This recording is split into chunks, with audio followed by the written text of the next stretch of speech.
दोस्तों दिसंबर 2019 यानी कि दिसंबर 2019 में आपने न्यूज़ चैनल्स पर चाइना की तस्वीर देखी होगी जिसमें दिखा रहे थे कि चलते चलते सड़क पर लोग मरे जा रहे हैं, चलते चलते बेहोश हो जा रहे हैं, मौत हो जा रही है। इतने बड़े बड़े हॉस्पिटल बनते हुए दिखाए गए। कितना डरा था पूरा का पूरा वर्ल्ड जो ये वायरस वहाँ पर आया था जब शुरुआत हुई थी इस कोविड-19 की। दिसंबर 2019 से फरवरी 2020 तक पूरा ज़बरदस्त चाइना ने दिखाया कि किस तरह से ये हुआ, लोग परेशान हो गए, पूरे वर्ल्ड में हाहाकार मच गया। तब से लेकर आज तक इस कोविड-19 से बड़े बड़े देश परेशान हैं। मेरी बात पर गौर देना, बड़े बड़े देश, छोटा छोटा देश कोई परेशान नहीं है। बांग्लादेश हो गया, श्रीलंका हो गया, पाकिस्तान हो गया, वियतनाम हो गया, ये कोई छोटा छोटा, नेपाल हो गया, ये छोटा छोटा देश कोई परेशान नहीं है। लेकिन जो बड़े बड़े देश हैं जैसे यूएस है, यूरोप है, भारत है, ये लोग बड़े परेशान हैं। तो खैर बात करते हैं कि ऐसा क्या हुआ चाइना में, या ऐसा क्या किया चाइना में कि वहां तो ये वायरस 3-4 महीने में खत्म हो गया, लेकिन जहां से ये वायरस चला था, मीन्स चाइना के वुहान से ये वायरस चला था, इसने पूरे वर्ल्ड के बड़े बड़े देशों में कोहराम मचा दिया।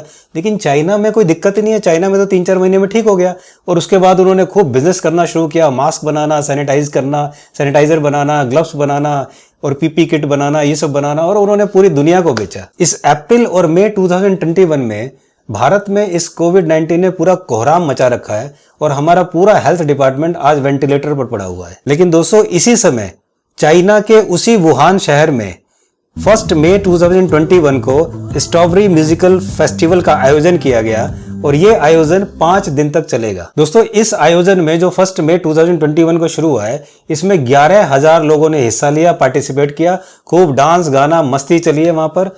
और इसमें से कुछ लोग ही केवल मास्क पहने हुए थे और सारे के सारे बिना मास्क के थे। इस खबर का लिंक मैंने डिस्क्रिप्शन में दे दिया है, आप उसे पढ़ सकते हैं, देख सकते हैं। कमाल की बात यह है कि ये वही वुहान शहर है जहां पर दिसंबर में वो वायरस आया था और जहां से चला था, जिसने आज सबको तबाह किया हुआ है। अब सवाल आता है कि चाइना ने इतनी जल्दी कैसे इस वायरस पर काबू पाया। तो दोस्तों जून 2020 में, यानी लास्ट ईयर जून में, चाइना ने एक व्हाइट पेपर को पब्लिश किया और उसमें बताया कि किस तरह से उसने टीएमसी को यूज करके चाइना के 92% कोविड पेशेंट को ठीक किया। अब आप सोचेंगे कि ये टीएमसी क्या है। दोस्तों टीएमसी का मतलब है ट्रेडिशनल चाइनीज मेडिसिन। जैसे हमारे देश में आयुर्वेद है, नेचुरोपैथी है, इसी तरह से चाइना में टीसीएम यानी कि ट्रेडिशनल चाइनीज मेडिसिन है।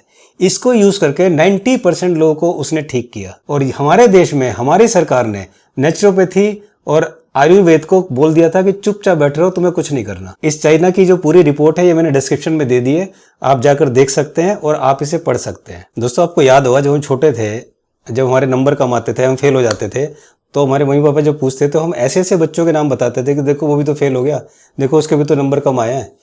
इसी तरह हमारे देश का हाल है। अगर बॉर्डर पर पाकिस्तान हमला करता है तो ये टीवी चैनल वाले चिल्ला चिल्ला कर बोलते हैं हम उसकी ऐसी तैसी कर देंगे, हमारी शक्ति है, हमारी शक्ति वो है। लेकिन जब चाइना बॉर्डर पर कुछ करता है तब ये टीवी पर अगर कुछ नहीं बोलते और उस समय दोष सेना का देते हैं कि सेना को ये करना चाहिए, सेना को वो करना चाहिए। ये सवाल उठाना कि चीनी सेना हमारे जमीन पर आ गई और हम सोते रहे, ये सरकार पर सवाल नहीं होता है, ये सेना पर ही सवाल होता है, क्योंकि पेट्रोलिंग की ड्यूटी सरकार की नहीं होती है, सेना की होती है। क्या ये सब सेना की कमजोरी के कारण हो रहा है?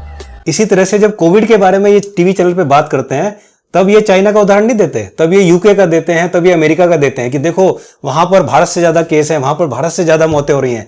लेकिन इन टीवी चैनल वालों ने आज तक चाइना का नाम लिया? इन्होंने कभी सोचा कि चाइना क्यों ठीक हो गया और कैसे ठीक हो गया? अगर इन टीवी चैनल वालों ने अपनी जिम्मेदारी ठीक से निभाई होती ना तो हमारे देश का इतना बुरा हाल नहीं है।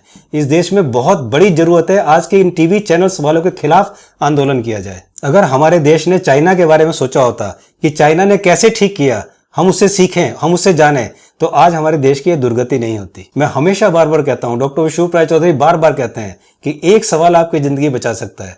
अगर ये एक सवाल किसी ने पूछा होता ना, एक सवाल मीडिया ने सरकार से पूछा होगा, हमारे हेल्थ डिपार्टमेंट से पूछा होता या चाइना से ही पूछा होगा कि आपने कैसे इसको ठीक किया। पाकिस्तान से तो बड़े उठा के ले आते हैं अपनी गाली सुनवाने के लिए, लेकिन ये चाइना से किसी से नहीं पूछ सकते कि आप लोगों ने कैसे ठीक किया और हम क्यों नहीं ठीक कर पा रहे हैं। अगर ये एक सवाल पूछा होता तो हम लोग सही होते।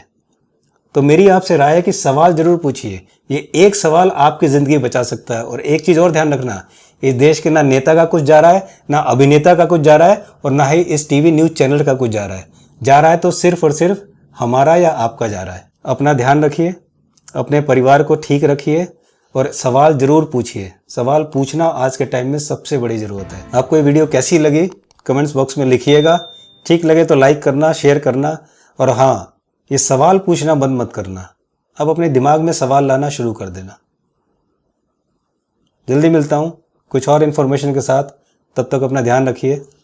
नमस्कार।